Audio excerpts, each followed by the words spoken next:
போன தடவை வந்து காக்கா கழுகு கதை சொன்னார். இந்த முறை வந்து யார் பேசு பொருள், என்ன கதை, யார் மாட்ட போகிற அப்படிங்கிற மாதிரி ஓடிட்டு இருந்தது. ஆனால் இப்பயும் அந்த சகுனி அப்படின்றத வச்சு லிங்க் பண்ணி போட்டுட்டு இருக்காங்க. ஆமாம், இல்லை அவர் வந்து யாரையும் வந்து நேரடியாக தாக்குற மாதிரியோ குறிப்பிட்டு சொல்கிற மாதிரியோ பண்ணலை. டீசர் பார்த்துட்டு நிறைய பேர் வந்து ஜெயிலர் மாதிரியே தான் இருக்குது அப்படின்ற மாதிரிலாம் சொல்கிறாங்களே. இதில் வந்து எஸ்பியாக வராரு, என்கவுண்டர் ஸ்பெஷலிஸ்ட்டாக வராரு. அதுலேயும் போலீஸ் ஆஃபீஸரை வந்து ஓய்வு பெற்றவர். அதனால இதை வந்து ரெண்டையும் போட்டு ஜாயின் பண்ணி மிக்சியில் போட்டு அடித்து பாட்டு கூட வந்து கிட்டத்தட்ட வந்து இன்னொரு ஊக்கம் அப்படின்ற மாதிரி தான் சொல்கிறாங்க. ஆமாம், அது என்னன்னாக்கா அது அனிருத்தோட இது சூப்பர் ஸ்டார் அப்படின்ற மாதிரி அதையே சொல்கிறது. ஏறத்தாழ டியூனும் பார்த்தீங்கன்னா ஏற்கனவே அவர் போட்டதே வேறு ஒரு சாயம் பூசி கொடுத்துருக்காரு. அதான் உண்மை.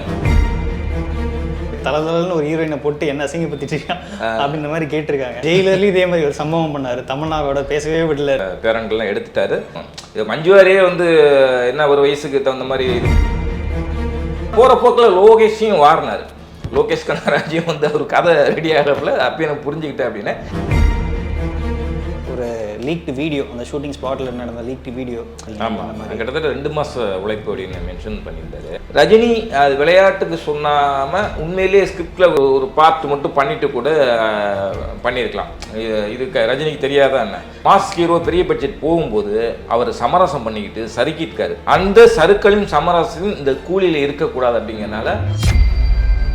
ஃப்ரைடே ஃபேக்ஸ் நேயர்களுக்கு வணக்கம். இன்னைக்கு நம்ம கூட இணைஞ்சிருக்கிறது பத்திரிகையாளர் தஞ்சை மலன் அவர்கள். வணக்கம் சார். வணக்கம். வேட்டையின் ஆடியோ லான்ச் ஒரு வழியாக நடந்து முடிஞ்சிடுச்சு. நேற்றுலேருந்தே ரஜினி அவர்கள் பேசினது தான் பெரிய பேசுபொருளாக மாறி இருக்கு. கண்டிப்பாக கேட்டிங்களா? எப்படி இருந்தது அந்த ஸ்பீச்? இல்லை, அதான் போன தடவை வந்து காக்கா கழுகு கதை சொன்னார், விஜய் நேரடியாக தாக்கினார் அப்படின்னா அது வந்து பயங்கர இதாகிடுச்சு, வைரல் ஆனிச்சு. அதாவது இந்த வருஷம் வரைக்கும் ஓடிட்டு இருந்தது. போன வாட்டி இந்த முறை வந்து யார் பேசு பொருள், என்ன கதை, யார் மாட்ட போகிற அப்படிங்கிற மாதிரி ஓடிட்டு இருந்தது. ஆனால் யாரையுமே அவர் குறிப்பிட்டு பேசலை. வழக்கம் போலவே தனது பாணியிலே ஒரு கழுதை கதையை. ஆனால் இப்பயும் அந்த சகுனி அப்படின்றத வச்சு லிங்க் பண்ணி போட்டுட்டு இருக்காங்க. ஆமாம், இல்லை அவர் வந்து யாரையும் வந்து நேரடியாக தாக்குற மாதிரியோ குறிப்பிட்டு சொல்கிற மாதிரியோ பண்ணலை. வழக்கமாக வந்து ஒரு கதை சொல்கிறார்ல, அது சொன்னார்.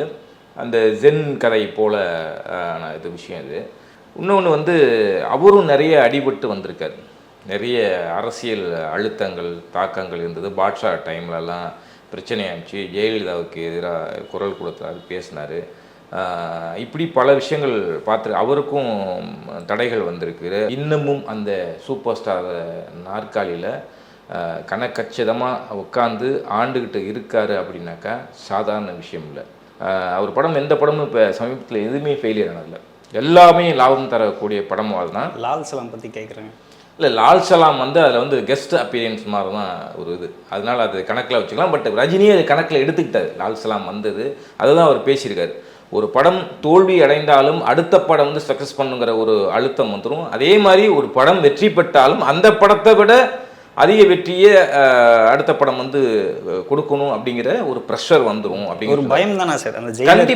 கண்டிப்பாக. ஏன்னா பல நூறு கோடி வந்து ஒரு நடிகரை நம்பி போடுறாங்க. இப்போ ரஜினி படம், கமல் படம், பெரிய ஸ்டார் காஸ்ட் உள்ள படம்னா கண்டிப்பாக அந்த நடிகரை நம்பி போடுவாங்க. கதை முக்கியம், அதே சமயம் வணிகமும் முக்கியம். அதனால் அந்த போட்ட காசை எடுக்கணும். இப்போ ஞானவேல் கதை சொல்லும்போது கூட அவரது பாணியில் ஒரு கண்டென்ட் ஓரியன்டாக ஒரு முள்ளும் மலரும், ஒரு 6 to 60 வரை, போனா ஒரு கேள்விக்குறி, இந்த மாதிரியான ரஜினியை நான் பார்க்கணும் அப்படின்னு அவர்கிட்ட கதை சொல்கிறப்ப சொல்லியிருக்காரு.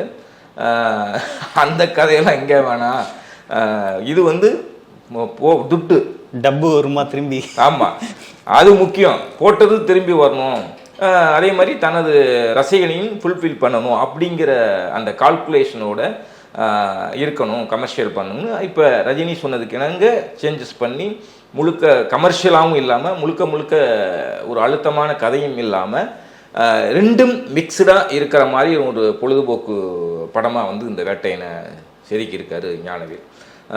என்னென்னா இவர் ரஜினி படம் அப்படின்னு நம்பி போகிறவங்கள்ட்ட நீங்கள் அங்கே போய் தத்துவங்களும் ஒரு கதையும் ஏதோ ஒரு இது சொன்னீங்கன்னு வச்சிங்களேன், எடுபடாது. அது அதே சமயம் அதுவும் முக்கியம், ஆனால் அது மட்டுமே முக்கியம் இல்லை. ஓகே, அது எல்லாம் தெரிஞ்சதுனால தான் இன்னைக்கு அவர் சூப்பர் ஸ்டாரா இருக்கிறார். டீசர் பார்த்துட்டு நிறைய பேர் வந்து ஜெயிலர் மாதிரியே தான் இருக்கு அப்படின்ற மாதிரிலாம் சொல்றாங்களா சார்? ஜெயிலர்ல எப்படி சொல்றது, அது போலீஸ், ஏன்னா போலீஸ் கதை அப்படிங்கிறதுனால இதுல வந்து எஸ்பியா வராரு, என்கவுண்டர் ஸ்பெஷலிஸ்டா வராரு, அதுலயும் போலீஸ் ஆஃபீஸர் வந்து ஓய்வு பெற்றவர்.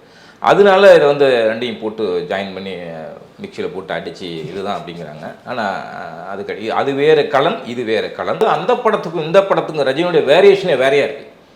டோட்டலாக அவருடைய லுக்குலேருந்து ஸ்டைல்லேருந்து ஒரு 30 வருடங்களுக்கு முந்தைய ரஜினியை பார்க்குற மாதிரி இருக்குது. டோட்டலாக வேறையாக இருக்குது. நீங்கள் அந்த ஒரு கன் எடுத்துகிட்டு நீங்கள் அந்த போட்டில் வந்து ஷூட் பண்ண வருவார். அங்கே எங்கேயாவது ஒரு 73 வயது மனிதனை பார்த்தீங்களா? அங்கே ஒரு எஸ்பி என்கவுண்டர் ஸ்பெஷலிஸ்ட்டை பார்க்குறோம், ஒரு போலீஸ் ஆஃபீஸர் பார்க்குறோம். அதே மாதிரி ஒரு வழக்கமான ஒரு ரஜினி அந்த ஹீரோ விஷயத்தை பார்க்குறோம். அப்படி தான் இருக்குது. இதில் எங்கே வந்து ஜெயிலர் வருது? பாட்டு கூட வந்து கிட்டத்தட்ட வந்து இன்னொரு ஊக்கம் அப்படின்ற மாதிரி தான் சொல்கிறாங்க. ஆமாம், அது என்னன்னாக்கா அது அனிருத்தோட இது சூப்பர் ஸ்டார் அப்படின்ற மாதிரி அதையே சொல்கிறது வந்து. ஆமாம், இதில் கிட்டத்தட்ட ஏறத்தாழ டியூனும் பார்த்தீங்கன்னா அந்த கேட்டு சலித்த டியூன் தான். ஏற்கனவே அவர் போட்டதே வேறு ஒரு சாயம் பூசி கொடுத்துருக்காரு. அதான் உண்மையான விஷயம். ஆனாலும் ரசிக்க வைக்குது, நம்மளையும் டான்ஸ் பண்ண வைக்குது, அதில் தப்பு இல்லை. ஆனால் இது காலத்துக்கும் இந்த பாட்டோ டான்ஸோ பேசப்படுமா, நிற்குமா அப்படின்னா நிற்காது, அதெல்லாம் நிற்காது. இப்போ இந்த நேரத்துக்கு கொண்டாட்டம் அது, அவ்வளோதான். அந்த நொடி அவ்வளோதான். நீர்க்குமிழி மாதிரி தான். இது படம் வந்த பிறகு உடஞ்சி போயிடும். கொஞ்ச நாள் எல்லாம் ரீல்ஸ் போடுவாங்க, அது போடுவாங்க, இது பண்ணுவாங்க, பண்ணி பார்ப்பாங்க. அது அப்போ அவர் காணா போயிடும். அவ்வளோதான். அவரோட ஸ்பீச்சில் வந்து ஒரு பெரிய ஹைலைட் ஆனது அமிதாப் பச்சன் அவருக்கும் இடையில இருக்க அந்த ஃப்ரெண்ட்ஷிப் பற்றி அவ்வளோ நேரம் பேசியிருக்காரு. ஆமாம். நீங்கள் எப்படி அதை பார்க்குறீங்க? இல்லை, அது என்னென்னா அவருடைய வாழ்வியல் கடந்து வந்த விஷயங்கள், அந்த அனுபவங்கள், கசப்பான விஷயங்கள், இதெல்லாம் அவருக்கு நினைவுபடுத்துகிற மாதிரி, அமிதாப்போட நடிக்கிற மாதிரி அந்த மலரும் நினைவுகளை கடந்து வந்த கல்லுலையும் முள்ளுலையும் கடந்து வந்து கஷ்டப்பட்டு உயரத்தை அடைந்து அந்த விஷயங்கள்லாம் அவருக்கு ஞாபகத்துக்கு வந்திருக்கும் போல். அதை வந்து பேசணும்னு தோணியிருக்கு. அதை அமிதாப்புடைய வாழ்விலிருந்து தொடங்கி, ஏன்னா அவரும் ஒரு பெரிய ஃபேமிலியில் பிறந்தவர். ஆனாலும் இடையில சறுக்களை சந்தித்தார், கஷ்டப்பட்டார். அதன் பிறகு திரும்ப எழுந்து நின்றார், வந்தார் அப்படின்லாம் பேசுகிறார்ல, அது ரஜினிக்கும் பொருந்தும். அவர் வாழ்வையிலும் நிறைய துன்ப துயரங்களை கடந்து வந்தார். நடித்து நல்ல பீக்கில் வரப்போ வருஷத்துக்கு 15 படம் 20 படம் பண்ணிட்டு இருந்தவர். பிகினிங்லே வருஷத்துக்கு 15 படம் அறிமுகமாகி 1-2 ஆண்டுகளில் வருஷத்துக்கு 15-20 படம் தொடர்ந்து கண்டினியூவாக பண்ணது. அதிலே சில கொஞ்சம் மனநலம் பாதிக்கப்பட்டு மருத்துவ ரீதியாக அவர் வந்து சிகிச்சையெல்லாம் இது பண்ணி ட்ரீட்மெண்ட்லாம் போய் இது பண்ணார். சாப்பாடு இல்லாமல் வெறும் பச்சை தண்ணியை குடிச்சிட்டு பிளாட்ஃபார்மில் தூங்கி கிடந்த நாட்கள் இருக்குது. ஸோ இப்போ இதெல்லாம் கடந்து வந்து தான் இன்றைக்கி சொகுசு வாழ்க்கையும் பெரிய பெயரையும் புகழையும் சம்பாதிச்சிருக்காரு. அதெல்லாம் மனசில் வச்சுட்டு தான் இது வந்து எல்லாருக்கும் உதவுற மாதிரியான ஒரு மோட்டிவேஷன் ஸ்பீச்சாக கூட நான் அதை பார்க்குறேன். மஞ்சு வாரியர் பற்றி ஒரு விஷயம் பேசினாரு. ஜெயிலர்லேயும் இதே மாதிரி ஒரு சம்பவம் பண்ணாரு. தமிழ்நாடோட பேசவே விடல நெல்சன் அப்படின்னு சொல்லி. ஆமாம் ஆமாம். இதுலேயும் வந்து மஞ்சு வாரியர் தலதலன்னு ஒரு ஹீரோயினை போட்டு என்ன அசிங்கப்படுத்திட்டு அப்படின்ற மாதிரி கேட்டிருக்காங்க. ஆமாம் ஆமாம். இது எப்படி பார்க்குறீங்க? இல்லை, என்ன வயசாகிடுச்சுன்னா ரசனை தன்மை வற்றி விடுமா? என்ன வயசாகிடுச்சுன்னா இதெல்லாம் பேசக்கூடாதுன்னா இருக்கா? அவரும் பேரன்கள்லாம் எடுத்துட்டாரு. இருந்தாலும் ஒரு சின்ன ஒரு ஃபன் மாதிரி தான் அதை நம்ம எடுத்துக்கணும், ஜாலியாக எடுத்துக்கணும். இது மஞ்சுவாரியே வந்து என்ன ஒரு வயசுக்கு தகுந்த மாதிரி இது அப்படியெல்லாம் அவங்க எடுத்துக்க போகிறது கிடையாது. அதை வந்து ஒரு ரசனையாக நம்ம எடுத்துக்கணும். ஒரு மனசளவுலையும் இளமையாக இருக்காரு. இப்போ இது தோற்றத்தில் ஒரு 30 வருடத்துக்கு முன்பு ரஜினியை நம்ம பார்க்குறோம் அப்படின்னு சொல்கிறோம். ஆனால் அவர் வந்து தோற்றத்தில் மட்டும் இல்லை, செயல்பாடுல மனதளவில் இளமையாக தான் இருக்கார். இந்த இளைய பட்டாளங்களோடு சேர்ந்து எனக்கு அனிருத் தான் வேணும்னு சொல்லி கேட்டு வாங்குறாரு. இன்றைய அவர் வயசுக்கு இன்னைக்கு வந்து ஜெனரேஷனே மாறி போச்சு, ரசனை மாற்றம் ஏற்பட்டுருச்சு. இந்த பசங்க ரசிக்கிறது அவர் இந்த வயசுல தெரியுதுன்னா அந்த பல்ஸு, இந்த 20 வயசு இளைஞன் என்ன ரசிப்பான், அவன் என்ன கேட்பான், அவனுக்கு என்ன தேவை அப்படிங்கிறத புரிஞ்சுக்கிட்டு கதை சூஸ் பண்ணுறதும், அவனுக்கு தகுந்த மாதிரி நடிக்கிறதும், ஸ்டைல் பண்ணுறதும், பேசுகிறதும் இருக்குன்னா அது எல்லாராலையும் முடியாது. அதெல்லாம் ஒன் ஒன்லி ரஜினிகாந்த் பண்ணி அதை நம்ம ஒரு ஜாலியாக எடுத்துக்கணும். ஆனால் போகிற போக்கில் லோகேஷையும் வாரினார். லோகேஷ் கனகராஜையும் வந்து அவர் கதை ரெடி ஆகிறப்பில் அப்போ எனக்கு புரிஞ்சுக்கிட்டேன் அப்படின்னு. பட் அதையும் ஜாலியாக தான் எடுத்துட்டு வர, லோகேஷை தாக்குறாரு அப்படின்னு எடுத்துக்கக்கூடாது. அந்த லோகேஷ், நெல்சனு, ஞானவேலு போன்ற ஆட்களோட அனிருத் ஒர்க் பண்ணுறது அவர் புது எனர்ஜி கிடச்சிருக்கு உண்மையிலே. அந்த எனர்ஜி தான் அவரோட அந்த படங்களில் நம்ம விஷுவல் அவுட்புட் பார்க்குறோம். கூலி வந்து அதை பற்றி பேசும்போது அனிருத் கூட அது வந்து வேற லெவல் சம்பவமாக இருக்கும் அப்படின்னு சொல்லி பேசினாப்புல. அதே மாதிரி இப்போ ரீசெண்டாக அந்த ஒரு லீக்டு வீடியோ, அந்த ஷூட்டிங் ஸ்பாட்டில் நடந்த லீக்டு வீடியோ, அதுவே வந்து எப்படி சொல்கிறது, நிறைய பேருக்கு வந்து நாகார்ஜுன் அவரை பற்றி அந்த லீக்டு வீடியோ அதுவே வந்து இப்போ வேற ஒரு சம்பவம் இருக்குது போல், ரோலெக்ஸ் இன்னொரு ரோலெக்ஸை வந்து காட்ட போகிறாங்க போல் அப்படின்ற மாதிரிலாம் இருந்தது. அதுக்கு லோகேஷ் கனகராஜ் வந்து ஒரு பதிவெல்லாம் போட்டிருந்தாரு, இவ்வளோ நாள் பட்ட கஷ்டத்தை வந்து இப்படி வீணாக்கிடாதீங்க அந்த மாதிரி. கிட்டத்தட்ட 2 மாத உழைப்பு அப்படின்னு மென்ஷன் பண்ணியிருந்தாரு. ஸ்டார்காஸ்ட்லேருந்து நம்ம தெரியும் ஒவ்வொரு போஸ்டராக ரிலீஸ் பண்ணிட்டு இருக்காங்க, பெரிய லெவலில் மெனக்கிடுறாரு.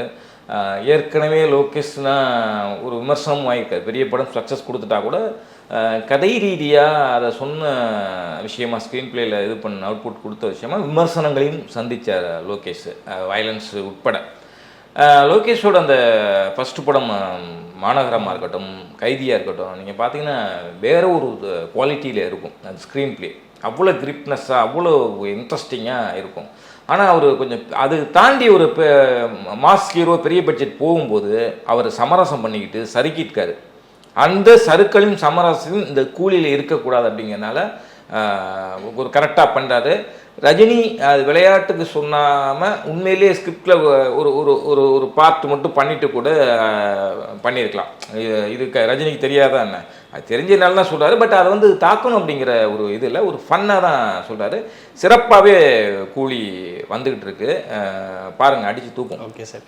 இப்போ அதே மாதிரி இந்த ஒரு விஷயமும் வந்து எல்லாரும் சொல்கிறாங்க என்னென்னா, வேட்டையன் வந்து ஒரு கூலி அளவுக்கு ஹைப் வரல, அதனால தான் வந்து இந்த மாதிரி நிறைய விஷயங்கள் வந்து கூலியை வந்து இழுக்கிறதாகட்டும், லொகேஷன் இதை பற்றி பேசுறதாகட்டும், அதை வச்சு ஹைப்பு பில்ட் பண்ணுறாங்க அப்படின்னு சொல்லி. இல்லை, அதில் இன்னொரு விஷயம் வந்து லோகேஷா தாசி ஞானவேலானா லோகேஷ் கனகராஜ் தான் ஒரு ஒரு ஸ்டார் லெவலில் இருக்கார். ஞானவேல் ஒரு படம் தானே பண்ணியிருக்காரு, இன்னும் அதுவும் வந்து கண்டென்ட் ஓரியன்டான படம்.